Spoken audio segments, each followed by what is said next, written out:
नमस्कार, मेरा नाम है दर्पण। मेरे साथ हैं इंडिया टुडे हिंदी के एडिटर और मेरे को होस्ट अंशुमन तिवारी जी, और आप देखना शुरू कर चुके हैं हमारा डेली फाइनेंशियल बुलेटिन खर्चा पानी। नमस्कार अंशुमन जी, कैसे हैं आप? धन्यवाद दर्पण, आपका स्वागत है खर्चा पानी के संस्करण में। आज भी हमारे पास कई खबरें हैं, समय कम है और हम्म। चर्चा करने के लिए खबरें कई हैं।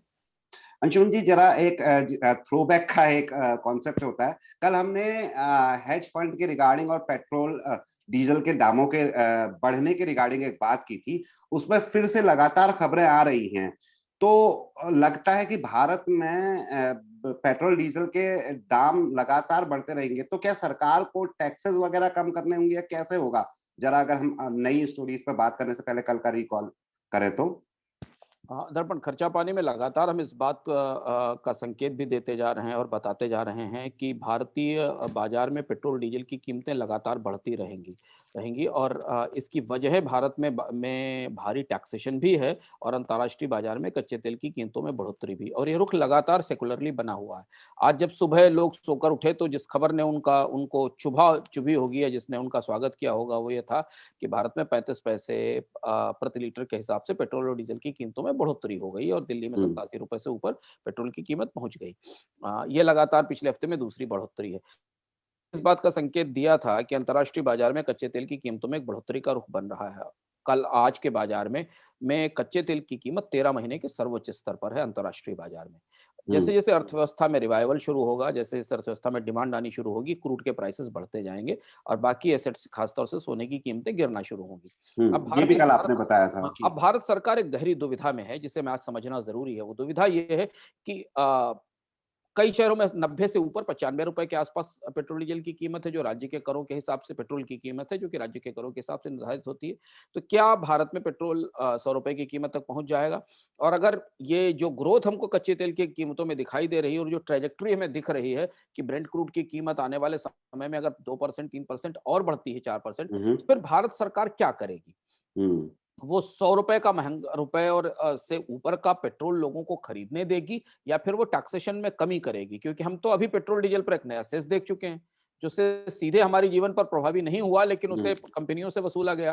अभी हम्म। राज्य सरकारों के बजट आने वाले हैं, हम्म। जहाँ नए टैक्सेशन की व्यवस्था की जाएगी, क्योंकि राज्य सरकारों के खजाने भी बुरी हालत में हैं। जी। तो अब जैसे-जैसे मंदी से रिकवरी की अच्छी खबरें आ रही हैं दुनिया में, भारत के लिए दुविधा और असमंजस बढ़ता चला जा रहा है, क्योंकि जिस रफ्तार से कच्चे तेल की कीमतें भाग रही हैं, वो भारत की पूरी पेट्रोल इकोनॉमी को प्रभावित करने के लिए और उसे उसको पूरी तरह से उसे उलट-पलट देने की तरफ चीज़ें बढ़ती दिखाई दे रही हैं।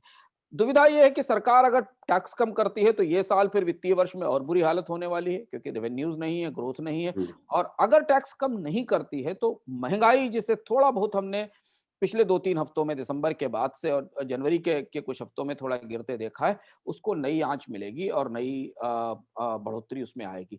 तो इस समय अगर आप नीतिगत तौर पर देखें, तो हमारे आपके खर्चा पानी को प्रभावित करने वाली जो सबसे बड़ी खबर है, वो लगातार निरंतर पेट्रोल डीजल के मोर्चे से आ रही है। और इस समय अगर सरकार और वित्त मंत्रालय की सबसे बड़ी दुविधा देखें, तो वो ये है कि वो आखिर करे क्या? टैक्स नहीं लगाए लगाए तो घाटा बढ़ता चला जाएगा और अगर टैक्स लगे रहे और कच्चे तेल की कीमत बढ़ती रही, तो लोगों की जेब में छेद बड़ा होता जाएगा। हम फिलहाल इस परिस्थिति में खड़े हुए हैं। अंशुल जी, आपने एक जो टेक अवे है आपकी पूरी बात में, वो मुझे लगा पेट्रोल या तेल इकोनॉमी जो आपने कही थी भारत की, या ज्यादातर आजकल सभी देशों की पेट्रोल इकोनॉमी या फिर ऑयल इकोनॉमी हो गई है। तो इसके बाद और अभी कैच 22 जैसी स्थिति भी है, क्योंकि आप लगातार चीजों को दाम बढ़ते हुए भी नहीं देख सकते और साथ ही साथ आपको रेवेन्यू भी चाहिए, जिसके बारे में हम सेकंड फेज में अपने लाइनअप में चर्चा करेंगे। तो आज लाइनअप की अगर बात करें तो सबसे पहले हम बात करेंगे ट्रेड, इंडिया के ट्रेड की, किस तरीके से इंटरनेशनल ट्रेड में आगे बढ़ा है। और दूसरी और अंतिम खबर हम बात करेंगे भारत में जो पब्लिक डेट जो काफी तेजी से बढ़ा है। तो अंशुमन जी, ये जो खबर आई थी कि जो मतलब अगर भारत की हिस्टोरिकल बात करें तो भारत ने कई सालों से कोई बड़ी ट्रेड डील नहीं की है। फिलहाल भी ऐसी कोई संभावना ही नहीं दिख रही है, लेकिन कुछ खबरों ने, कुछ सूत्रों के हवाले से पता चल रहा है कि इंडिया और यूके और इंडिया और यूरोपियन कंट्रीज ऐसी कोई बड़ी ट्रेड डील कर सकती हैं या करने की ओर अग्रसर हैं। तो इसमें मेरा पहला सवाल यह है कि ये बात किस हद तक सही है या कैसे जा सकती है, और दूसरा ये कि इसको हम चाइना के साथ कंपटीशन या फिर बाकी जैसे फिलीपींस वगैरह के साथ कंपटीशन के साथ कैसे जोड़ के देख सकते हैं। इस साल की शुरुआत में ये एक अच्छी खबर ट्रेड के मोर्चे से अभी आ रही है, जो सरकार के हल के सूत्रों से सरकार के अंदर जो चीजें चल रही हैं, उस हिसाब से इस साल भारतीय प्रधानमंत्री नरेंद्र मोदी को यूरोप की 4 यात्राएं करनी है। उनको मई में लिस्बन जाना है, जहां ईयू समिट में भाग लेंगे। उनको यूके जाना है, G7 समिट में जून में यात्रा करनी है। G20 समिट इटली में होना है और उसके बाद COP26 यूके में फिर नवंबर में होना है। तो इस बार 4 बार प्रधानमंत्री यूरोप और यूके की यात्राओं पर रहेंगे, जैसा अभी कार्यक्रम मिल रहा है। आरसीईपी से निकलने के बाद भारत में इस बात की लगातार आवश्यकता महसूस की जा रही है कि भारत को कुछ बड़ी व्यापार संधियां या बड़ी ट्रेड डील करनी चाहिए। पिछले 6-7 साल से भारत ने कोई ट्रेड डील नहीं की है। आरसेप को छोड़कर भारत बाहर निकल आया और इस तरह से वो अंतर्राष्ट्रीय ट्रेड में पूरी तरह से अलग थलग भी पड़ गया है। अमेरिका के साथ भी एक ट्रेड डील की चर्चा डोनाल्ड ट्रंप के दौरान में चलती थी, लेकिन अभी वो पता नहीं किस स्थिति में है। लेकिन तात्कालिक तौर पर इस पर 2 व्यापार संधियां भारत के करीब बढ़ती दिखाई दे रही हैं। अभी तक सरकार ने अधिकृत रूप से इस पर कोई जानकारी नहीं दी है, लेकिन वाणिज्य मंत्रालय और विदेश मंत्रालय में जो सूत्र हैं जिनसे जानकारी मिल रही है कि शायद प्रधानमंत्री इस बार इस यात्रा में इन दोनों व्यापार समझौतों पर बात करने की कोशिश करेंगे, और अगर ये दोनों आगे बढ़ते हैं तो भारत में विदेश व्यापार की दृष्टि से एक महत्वपूर्ण निर्णायक कदम होगा। अभी तक भारत की सरकार प्रत्यक्ष रूप से संरक्षणवादी रही है, प्रोटेक्शनिस्ट रही है। उसने अपने दरवाजे बंद कर के रखे हैं, व्यापार संधियां नहीं की हैं, व्यापार समझौतों का नवीनीकरण तक नहीं हुआ है। ब्रिटेन को भारत के साथ एक ट्रेड डील चाहिए, क्योंकि ब्रेक्जिट होने के बाद यानी यूरोपियन यूनियन से निकलने के बाद ब्रिटेन दुनिया में कुछ बड़े ट्रेड पार्टनर्स की तलाश कर रहा है। भारत के लिए बड़ा मौका है कि वो अपनी तो आप ये कह रहे हैं कि ये दोनों के लिए, ब्रिटेन के लिए भी एक विन विन सिचुएशन होगी अगर ट्रेड डील हो जाती है, तो दोनों पक्षों के। हाँ, तो ब्रिटेन को भारत अपनी शर्तों पर ब्रिटेन के साथ एक व्यापार संधि कर सकता है। ब्रिटेन की इकोनॉमी भी बुरी तरह टूट चुकी है कोविड के कारण, उसे नए बाजार चाहिए उभरने के लिए, और भारतीय अर्थव्यवस्था भी बुरी तरह ध्वस्त है। तो ये संधि होती दिख रही है। इस संधि को जल्दी ही तेजी से एक साथ लाया जा सकता है, और यूके जो कि डेस्परेट है एक ट्रेड डील के लिए उसे आगे लाया जा सकता है। अब इसमें कुछ पेंच हैं जो हमें समझना पड़ेगा कि यूनाइटेड नेशंस की कोशिश ये थी कि वो कॉमनवेल्थ देशों के बीच में भी एक ट्रेड डील बनाए। क्या वो हो पाएगी? क्या भारत उसमें उसका हिस्सा बनेगा, या भारत एक बायलैटरल ट्रेड ट्रीटी करेगा? ये चीजें अभी चर्चा के भीतर में है, लेकिन एक व्यापार संधि इधर संभव है। दूसरा, ईयू के साथ यूरोपियन यूनियन, जो कि दुनिया का सबसे बड़ा ट्रेड ब्लॉक है। मेरे बाजार की दृष्टि से वो दूसरा सबसे बड़ा बाजार है, पर ट्रेड ब्लॉक की दृष्टि से वो दुनिया का दूसरा सबसे बड़ा ट्रेड ब्लॉक है। अब आरसेप उसके बाद उस पहले नंबर पर आ गया है सबसे बड़े ट्रेड ब्लॉक के तौर पर। यूरोपियन यूनियन के साथ 2006-7 से लगभग 2008-9 से व्यापार संधि की बातचीत चल रही है, और उसमें काफी बैक एंड फोर्थ हो रहा है। कभी थोड़ा आगे बढ़ते हैं, थोड़ा पीछे हटते हैं। यूरोपियन यूनियन समुदाय की शर्तें भारत को मंजूर नहीं है। भारत कुछ चीजों के उदारीकरण के लिए यूरोपीय समुदाय से बात कर रहा है। लेकिन कोविड ने पूरी दुनिया में ट्रेड को अस्त व्यस्त कर दिया है, अर्थव्यवस्थाओं को गहरी चोट पहुंची है, और इसलिए दुनिया भर की अर्थव्यवस्थाएं, दुनिया भर के देश वापस अपनी मेज पर बैठकर व्यापार समझौतों को नए सिरे से देखने की कोशिश कर रहे हैं। इसकी एक दूसरी वजह यह है कि चीन ने पूरी दुनिया में सबसे बड़े व्यापार गुट को बना ही लिया है आरसेप के तौर पर, और उसका वो नेतृत्व भी कर चुका है, जिसमें यूरोपियन यूनियन भी नहीं है, भारत भी नहीं है, ब्रिटेन भी नहीं है। तो भारत के पास एक अपॉर्चुनिटी है, एक अवसर है कि वो आरसेप से जो निकलने का नुकसान है उसकी भरपाई यूरोप से करे, यूरोप के बाजार से करे। यूरोपियन यूनियन के साथ व्यापार समझौते पर माहौल बहुत अच्छा नहीं रहा है, लेकिन अब ऐसे संकेत मिल रहे हैं कि शायद सरकार नए सिरे से इन व्यापार वार्ताओं पर बात करेगी। हमारी निगाह इस बात पर रहेगी कि जब प्रधानमंत्री मई और जून में यूरोप और यूके की यात्रा पे जाते हैं, तो क्या वहां पर इस संदर्भ में कुछ निर्णायक पहल होती है नहीं, क्योंकि अगर ये दोनों संधियां नहीं हो पाई तो फिलहाल भारत के पास अभी अगले 5-6 साल तक कोई बड़ी व्यापार संधि उपलब्ध नहीं है जो तत्काल की जा सके। इसके अलावा एक ट्रेड डील कनाडा के साथ चर्चा में रही है। अमेरिका के साथ अभी लंबा समय लगेगा किसी व्यापार समझौते को करने में। तो जो तत्काल तुरंत जो समझौते हो सकते हैं वो भारत की मेज पर रखे हैं, उसमें एक ईयू है और एक यूके है। अंशुमन जी, जैसे द्विसदस्यीय जो आपने ट्रेड डील्स बताई, चाहे वो यूके के साथ हो या यूरोप को अगर एक गुट मान लिया जाए, मतलब एक गुट वाला कोई ट्रेड डील भविष्य में हम देख पा रहे हैं, जैसे आरएस से भारत निकला था, या इन ऐसी कोई डील के बारे में हमें जानकारी है या संभावना है या कहीं जुड़ सकता है भारत? देखिए, व्यापार संधियां दो तरीके की होती हैं, एक बायलैटरल ट्रेड ट्रीटी होती हैं और एक मल्टीलैटरल ट्रेड ट्रीटी होती हैं। तो हम्म, जब हम यूरोपियन यूनियन और भारत की बात करते हैं तो वो एक तरीके की बायलैटरल ट्रीटी है, जी, क्योंकि यूरोपियन यूनियन एक ब्लॉक है और एक, उस वो हाँ, वो वो मिलकर नेगोशिएट करता है। नेगोशिएट कर और रहा है जब वो, हम यूके और इंडिया की बात करते हैं तो वो भी बायलैटरल ट्रेड ट्रीटी बायलैटरल है। है। लेकिन जब हम आरसेप की बात करते हैं तो मल्टीलैटरल ट्रेड संधि है, या डब्ल्यूटीओ, या इससे पहले जो टीपीपी, जिसको ट्रंप ने डंप कर दिया था, डोनाल्ड ट्रंप ने, जो trade deal trans Pacific alliance होने वाला था। अ, इस समय और कोई मल्टीलेटरल ट्रीटी ओपन नहीं है, कोई हम्म, बहुपक्षीय व्यापार संधि ओपन नहीं है जिसमें भारत तत्काल भागीदारी कर सके। आरसेप थी, वो क्लोज हो गई, भारत को दोबारा उसमें हिस्सेदारी लेनी पड़ेगी या दोबारा उसमें प्रवेश लेना पड़ेगा, जिसकी प्रक्रिया लंबी है। तो अभी यह है कि अगर भारत के पास दो बड़े बाजारों के साथ संधि हो जाती है, क्योंकि यूरोप भारत का बड़ा व्यापारिक भागीदार है, यूरोप को बहुत सारे सामानों के निर्यात और वहां से आयात की संभावनाएं, अगर ये दोनों होती हैं तो आत्मनिर्भर बनाने का जो अभियान है, जिसके बारे में प्रधानमंत्री लगातार एक कहते रहे हैं कि हम भारत को ग्लोबल सप्लाई चेन का केंद्र बनाना चाहते हैं, तो ग्लोबल सप्लाई चेन का केंद्र बनाने के लिए ग्लोबल ट्रेड डील में भी जाना पड़ेगा। ग्लोबल सप्लाई चेन का केंद्र बनने के लिए भारत में बैठकर वो दरवाजे बंद करके ग्लोबल सप्लाई चेन का केंद्र नहीं बनेंगे। अगर हमें ग्लोबल सप्लाई चेन भारत में बुलाती हैं तो हमें ग्लोबल लेवल के ऊपर वो समझौते करने पड़ेंगे, जी, जिनसे जिनसे वो कंपनियां भारत में निवेश करने के लिए आ सकें। तो उस दृष्टि से इस साल की बड़ी बड़ी व्यापार सुर्खी धीमे धीमे पक रही है, जिसे हम्म, हम महक कर सूंघ कर आप इस खर्चा पानी में आपके पास लाए हैं, जो कहीं व्यापार सरकार के कूटनीतिक और ट्रेड डिप्लोमेसी के हलकों में पक रही है कि शायद इस साल भारत कोई एक ट्रेड डील की तरफ बढ़ता दिखाई दे, और वो यूरोप या यूके से हो सकती है। मतलब अगले 5-6 महीनों में संभावना है कि फ्रंट पेज में ऐसी खबर सुनने को मिल जाए। हाँ, ऐसी संभावना है कि इस पर कुछ गतिविधियां आने वाले समय में दिखाई देंगी, खासतौर से जब प्रधानमंत्री की यात्रा की तैयारियां शुरू होंगी, तब ये चर्चा और ये संभावना थोड़ी गति पकड़ेगी। दूसरी खबर में आते हैं अंशुमन जी। पिछले 24 घंटों में जो पब्लिक डेट से जुड़ी हुई खबर और इससे जुड़े हुए डेटा हमारे पास आ रहे हैं, तो अंशुमन जी सबसे पहले तो ये बताइए कि पब्लिक डेट क्या होता है? मतलब घाटे को हम कभी फिजिकल डेफिसिट से देखते हैं, कभी गांव देहात में लोगों को कहते सुना है कि एक भारतीय के पैदा होते ही उस पर इतने लाख का कर्जा हो जाता है। तो इन सब के बीच हमारी कर्ज को लेकर जो अधकचरी समझ है, उसमें पब्लिक डेट कहाँ पे फिट बैठता है, साथ ही इसके बारे में जानना हमारे लिए क्यों जरूरी है? देखिए, इस बजट के बाद पब्लिक डेट या सरकार का कर्ज चर्चा में आया। उसकी वजह ये थी कि भारत का राजकोषीय घाटा 9.5% के रिकॉर्ड स्तर पर है, और उसमें अगर राज्यों के राजकोषीय घाटे को जोड़ लिया जाए तो करीब करीब 20% पर है।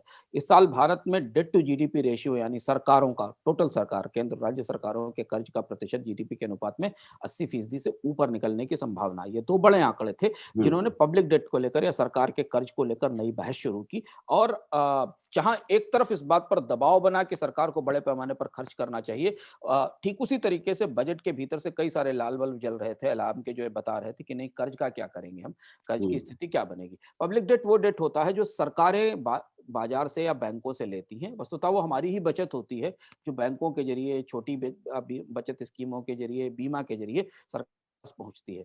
सरकार जितना कमाती है और जितना खर्च करती है, उसके बीच का जो अंतर होता है वो फिस्कल डेफिसिट के तौर पर हमारे सामने आता है। हम्म, और जितना डेफिसिट होता है, सरकार उतना ही कर्ज लेती है। तो एक तरीके हम्म, से सरकार के कर्ज का दूसरा नाम राजकोषीय घाटा है।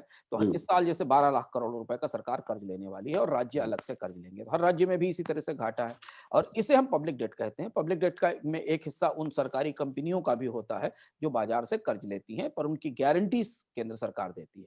हम्म, पर भारत की सबसे बड़ी चुनौती है कि भारत में राजकोषीय, इस पर हम पहले भी चर्चा करते रहे कि इस साल जो सारा प्राइवेटाइजेशन का कार्यक्रम आया या सरकारी कंपनियों को बेचने की व्यवस्था आई, पिछले अर्थात में हमने विस्तार से इसे समझाया है कि पब्लिक डेट की परिस्थिति क्या है। हमारी जितनी बचतें हैं देश में, भारत में सरकार का कर्ज उसका दोगुना है। यानी हम जितना भारत के सारे लोग वित्तीय बचत के तौर पर बचाते हैं, उससे कहीं ज्यादा सरकार का राजकोषीय घाटा है। और वो हम्म, सारी बचतें सरकार के घाटे में नहीं जा सकती, नहीं तो बाकी लोगों को कर्ज कहाँ से मिलेंगे। हम्म, हमारी ही बचतों से पूरा देश चलता है। हमारी बचतें कहाँ हैं? हमारी बचतें बैंक में हैं, हमारी बचत छोटी बचत स्कीमों में, हमारी बचतें बीमा में हैं, और बाकी कुछ शेयर मार्केट में है। 50-51% तो हमारी बचत बैंक में ही है। और इसीलिए बैंक सरकार को सबसे ज्यादा कर्ज देते हैं। सरकार हर साल ट्रेजरी बिल के और बॉन्ड के कार्यक्रम लाती है जिसमें कि बैंक निवेश करते हैं। तो अभी जो आंकड़े मिल रहे हैं भारत में वो थोड़े चौंकाने वाले हैं, क्योंकि 2018 में तक भारत का पब्लिक डेट 57-58-60% के आसपास था जीडीपी के, पर इस साल इसमें बहुत तेज बढ़ोतरी हुई है, क्योंकि 2019-20 में सरकार ने बहुत ज्यादा कर्ज लिया और इस साल भी काफी कर्ज लेने की संभावना है कोविड के कारण। अब इसके नुकसान क्या होते हैं? इसका नुकसान ये होता है कि सरकार का कर्ज पूरे के पूरे बाजार को, पूरे के पूरे डेट मार्केट को बिगाड़ देता है, क्योंकि एक सीमा से अधिक ब्याज दरें कम नहीं हो सकती, क्योंकि सरकार बाजार में सबसे ज्यादा कर्ज लेती है और वो जिस रेट पर कर्ज लेती है वही बाजार की बेंचमार्क रेट हो जाती है। अगर बाजार में 1,000 रुपए कर्ज देने के लिए रखे गए हैं और उसमें से 700 रुपए सरकार ही ले जाती है, तो सरकार तय कर देती है कि बाजार में रेट क्या है। दूसरी चीज ये कि सरकार जितना ज्यादा कर्ज लेती है रिजर्व बैंक को उतना ही पैसा बाजार में छोड़ना पड़ता है, और सरकार का लिया हुआ कर्ज निकल जाने के बाद बहुत कम पैसा बचता है वित्तीय तंत्र में, जो हमें आपको, उद्योगों को, कंज्यूमर्स को मिल सके सही कीमत पर। ये दूसरी चीज है। और तीसरी सबसे बड़ी चुनौती ये है कि कर्जों को चुकाना भी पड़ेगा सरकारों, कर्ज लेकर बैठना नहीं पड़ता। तो फिर उसके बाद जब रिपेमेंट का साइकिल आता है और सरकारें फिर दोबारा उसके लिए कर्ज लेती हैं, यानी कर्ज चुकाने के लिए कर्ज। तो भारत सरकार का 60% खर्च तो सिर्फ ऐसे मदों में जाता है जिनको वो कभी कम नहीं कर सकती, और उसमें सबसे बड़ा हिस्सा कर्ज के भुगतान और कर्ज के ब्याज चुकाने का है। और इसलिए कहा जाता है कि सरकारें अपनी मींस से बाहर चली गई हैं और अब टैक्स लगाने की संभावना भी नहीं दिखाई देती। बचतें भी सीमित है। भारत की बचत इस समय जीडीपी के अनुपात में फाइनेंशियल सेविंग 6.5% है, और केंद्र सरकार का राजकोषीय घाटा केंद्र और राज्य सरकारों का राजकोषीय घाटा मिला लें तो 18-19% के आसपास है। यानी हम जितना बचा रहे हैं वो सारी बचत भी अगर सरकार को दे दी जाए तो भी सरकार अपना कर्ज का कार्यक्रम पूरा नहीं कर सकती, ये परिस्थिति है। इसलिए लगातार इस बात पर चिंता जाहिर की जाती है कि सरकारें अगर अपना आकार छोटा नहीं करेंगी, अपने खर्च सीमित नहीं करेंगी, जो फालतू की स्कीमें चलाती उन्हें नहीं रोकेंगी, तो ये कर्ज हमारे ऊपर ही आकर फटेगा। हम ही अर्थव्यवस्था के तौर पर सफर करेंगे। हम आज इस स्थिति में है कि सरकार को हो सकता है विदेश से कर्ज लेना पड़े, सॉवरेन बोरोइंग करनी पड़े, अगर ये प्राइवेटाइजेशन का कार्यक्रम या एलआईसी के आईपीओ का कार्यक्रम सफल नहीं हुआ तो सरकार को हो सकता है और नए टैक्स लगाने पड़े, जिसकी संभावना सितंबर-अक्टूबर तक है, अगर ये कार्यक्रम रास्ते पर नहीं पहुंचा। और इसमें एक खबर और अंत में जोड़ना चाहेंगे जो उसके साथ ही आई कि राज्य सरकारों के घाटे भी बुरी तरह बढ़े हुए हैं। फिनांस कमीशन ने अपनी रिपोर्ट में कहा है कि राज्य सरकारों के घाटे और राज्य सरकारों का राजकोषीय नियंत्रण जो है वो 2026 से पहले पटरी पर आने की संभावना नहीं है। यानी आज हम जहां खड़े हैं, इससे 5 साल बाद राज्य सरकारों के बजट इस स्थिति में होंगे कि वो वापस राजकोषीय संतुलन की तरफ आ सके। ये एक बड़ी चिंताजनक वजह है, और इसलिए भारत के आर्थिक सुधारों से ज्यादा भारत की वित्तीय स्थिति लोग जो बजट के आंकड़े करीब से देख रहे हैं उन्हें डरा रही, उन्हें चिंतित कर रही। और इसलिए हम लगातार एक कोशिशें देख रहे हैं जिन पर हमने खर्चा पानी में लगातार चर्चा की कि पेट्रोलियम सब्सिडी काट दी जाए, एलआईसी का आईपीओ लाया जाए, एयर इंडिया को बेचा जाए, अलग अलग तरीकों से कहीं ना कहीं टैक्स लगाया जाए, ताकि ये समस्या हाथ से ना निकले, क्योंकि ये भारत की सबसे बड़ी फॉल्ट लाइन है, भारत की सबसे बड़ी दरार है, राजकोषीय घाटा और सरकार का कर्ज। और अगर ये लगातार बढ़ता गया तो भारत की साख वैसे भी बहुत खराब है, जंग से थोड़ा ऊपर है। अब की बार के तो इकोनॉमिक सर्वे में रेटिंग एजेंसीज के फैसले पर ही सवाल उठाया गया। तो अगर कर्ज बहुत ज्यादा होता है तो देश की जो सॉवरेन रेटिंग होती है, जो उसकी संप्रभु साख होती है, वो टूटती चली जाती है। ये सुनने में काफी डरावना लग रहा है, क्योंकि मैं जब आपसे बात कर रहा था तो उससे पहले भी मैंने जाना था कि अगले 2 सालों में जो टैक्स रेवेन्यू होगा उसका 50% के करीब हम इसी पे खर्च कर देंगे। जो कि टू पुट इनटू पर्सपेक्टिव, इससे पहले इतना बुरा नहीं था, और कारण कोविड है। और साथ ही साथ जैसे हम अपनी पहले वाले डिस्कशन को इसके साथ जोड़ के देखें तो दोनों चीजें संभव नहीं है कि पेट्रोल के दाम में क्योंकि दर्पण जैसे आपने जो कहा ना कि अगर मान लीजिए कि सरकार की कमाई 100 रुपए है तो उसमें से 53 रुपए टैक्स से आते हैं, 53 रुपए टैक्स से आते हैं, और करीब 36 से 37 रुपए 40 रुपए हमारे जो कर्ज से आते हैं। अब 50 रुपए अगर सरकार 50 से 60 रुपए साल भर में टैक्स के रूप में से कमाती है तो 25 रुपए तो वो पुराना कर्ज चुकाने में निकाल देती है। और इसलिए भारत में बजट हमारी जिंदगी में कोई बदलाव नहीं लाते। बजट देखने में बहुत बड़े होते हैं पर वो एक्चुअली हमारे जीवन में बजट बजट आने के बाद हमारी आपकी जिंदगी में कोई परिवर्तन नहीं होता, चीजें उसी तरीके से चलती चली जाती हैं। उसमें जो हेडलाइंस बनती हैं वो उन उसके आंकड़े जो होते हैं वो बिल्कुल उसके विपरीत बताते हैं। और यही वजह है कि भारत के बजट सुविधा नहीं है, भारत के बजट भारत के लोगों पर बोझ बनते चले जा रहे हैं। या तो हम हमें बचत पर अच्छा रिटर्न मिलना चाहिए, नहीं मिलता। हमसे कुछ चीजों पर 3-3 बार, 4-4 बार, 5-5 बार टैक्स लिया जाता है। एक ही चीज पर 5-5 बार टैक्स लिया जाता है। रोड ले लीजिए, ऑटोमोबाइल ले लीजिए, आप कितने तरह से ऑटोमोबाइल पे टैक्स पे करते हैं। लेकिन इसके बाद भी ये जो सरकार इतनी डायनासोर के तरीके की इतनी बड़ी सरकार है, जो मॉन्स्टर है, इसका पेट नहीं भरता। तो आज हम इस स्थिति में आकर खड़े हो गए कि आखिरी दांव सरकार ने चला है कि अब हम पब्लिक सेक्टर ही बेच देंगे। लेकिन कम से कम उससे, लेकिन कब तक? इस साल मान लीजिए 1.5 लाख करोड़, 2.25 लाख करोड़ रुपए आ जाएंगे, अगले साल फिर घाटा बढ़ेगा। तो कहीं ना कहीं कुछ बड़े सुधारों की जरूरत है, जिस पर कुछ शुरुआत इस हिसाब से ये इस साल का बजट अच्छा है और तारीफ के काबिल है कि इस बार कुछ चीजें ऐसी हैं जो सरकार ने साफगोई से स्वीकार की हैं कि नहीं, एनफ इज एनफ, अब हमें कुछ अपना घर भी ठीक करना पड़ेगा। तो उसकी कोशिश कहां तक पहुंचती है बाद में देखेंगे। अंशुमन जी, लास्ट में चलते चलते एक छोटी सी चीज, क्योंकि आपने जो हमने डिस्कस की, काफी डरावनी चीजें डिस्कस कर ली, पेट्रोल का दाम, क्योंकि स्थिति ही वो है। एक थोड़ी सी कम से कम फेस वैल्यू पे जिसे अच्छी खबर कहा जा सकता है कि भारत का जो शेयर मार्केट है वो दुनिया के टॉप 7 शेयर मार्केट में पहुंच चुका है, मार्केट कैपिटलाइजेशन के हिसाब से। मतलब हर जो भी कंपनी इसमें लिस्टेड हैं, उनका जो भी मार्केट कैपिटलाइजेशन अगर उनको जोड़ दिया है, तो इसका क्या इसको जैसे फेस वैल्यू पे अच्छी खबर लग रही है, क्या वो उतनी अच्छी खबर है या क्या इम्प्लीकेशन है? अगर चलते चलते शॉर्ट में आप बता पाए तो। देखिए, अच्छी खबर है और खासतौर से निवेशकों के लिए अच्छी खबर है, जो स्टॉक मार्केट पे निवेश कर रहे हैं और जो स्टॉक मार्केट से परोक्ष रूप से भी करते हैं। इस पर हम कभी चर्चा करेंगे कि शेयर बाजार हमारी जिंदगी को कितना प्रभावित करता है प्रत्यक्ष रूप से और कितना परोक्ष रूप से।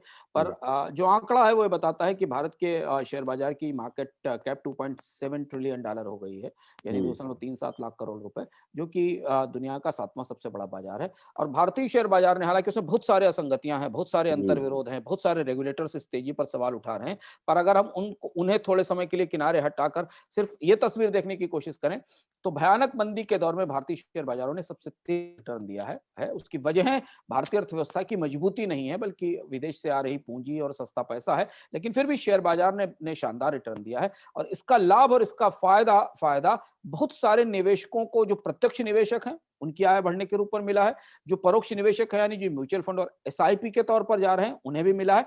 अब हमें एक चीज और देखनी है कि क्या इसका फायदा हमारे पेंशन फंड्स को मिला है, इसका फायदा हमारे प्रोविडेंट फंड्स को मिला है, क्योंकि वही शेयर बाजार में पैसा लगाते हैं। क्या इसका फायदा हमारे एलआईसी को भी मिला है? एलआईसी जो हमको बोनस और रिटर्न देती है वो बढ़ेगा कि नहीं बढ़ेगा? तो शेयर बाजार के जो फायदे हैं उनको नीचे रिस्क आने में, ट्रिकल डाउन होने में थोड़ा समय लगता है। तो एक दृष्टि से तो ये महत्वपूर्ण फैसला है। दूसरी चीज ये कि ये शेयर बाजार की तेजी भारतीय अर्थव्यवस्था में इस मंदी के बावजूद बढ़ते विश्वास का परिचायक और सबूत भी है कि अर्थव्यवस्था मंदी में है, ब्रेक हो चुकी है, लेकिन उसके बाद भी कंपनियों में भारत की कॉर्पोरेट क्षमताओं में दुनिया के निवेशकों को भरोसा है, उसमें पैसा लगा रहे हैं। और तीसरी और अंतिम बात ये कि इस तेजी ने ही सरकार को इस बात का भरोसा और आश्वस्त दी है कि वो विनिवेश कर सकती है, वो सरकारी कंपनियों की बिक्री कर सकती है। इस साल ये तेजी इतनी तेज रहेगी या नहीं रहेगी ये तो अलग बात है, लेकिन भारतीय शेयर बाजार जिस मजबूती पर खड़ा है और जिस तरह से सस्ती पूंजी आ रही है, मुझे लगता है कि सरकारों के पास ये मौका है कि वो तेजी से इसका विनिवेश आगे ले जा सके। तो ये था आज का खर्चा पानी शो। आपको ये शो कैसा लगा और इससे जुड़ा हुआ कोई भी सवाल हो तो हमें कमेंट करके जरूर बताइएगा। शुक्रिया अंशुमन जी।